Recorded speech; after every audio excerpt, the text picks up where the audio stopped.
আমাকে আরেক অভিজ্ঞ মিস্ত্রি।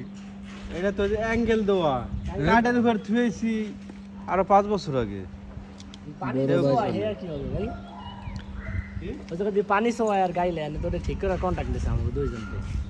পানি ছোঁয়াই দিই পারে, টিন ফুটে করছে সাইডে পানি ছোঁয়াই দিই পারে। কি করা যাবে? ওই যে ঢালাই দিয়েছে, ঢালাই নিচে যে ফাঁক হয়ে গেছে। ওরা নরবে লোড পড়লে পানি ছোঁয়াবে, এটা সমস্যা নাই।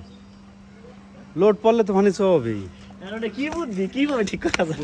আমাকে দুইজন অভিজ্ঞ মিস্ত্রি সিনিয়র জুনিয়র দুজনই আছে, তো তারা ওই ট্যাঙ্কিটারে নিয়ে এতটা গবেষণা করতেছে। এটা যদি আমাকে আজাদ ভাই জানে যে কাজের সাইডে এসে এরকম গবেষণা চলে, তাই তো আমাকে হঠাৎ চলবে। আর আমরা এই পাশের বিল্ডিং এ কাজ কাজ বাদ করতেছি। দিয়া ভিডিও শুরু করছো, খালি শয়তানি করছ, কাম করছ না।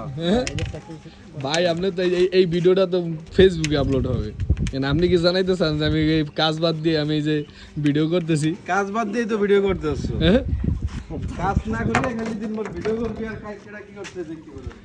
আজাদ ভাইয়ের মতন দুই দিক দিয়ে টাইম কাম কি? আজাদ ভাইয়ের মতন দুই দিক আমাকে দিয়ে টাইম আমাকে কন্ট্রাক্টরের বিষয় নিয়ে কিছু কন দি। এটা কি বড় লোক না খাওয়া কন্ডাক্টরের কথা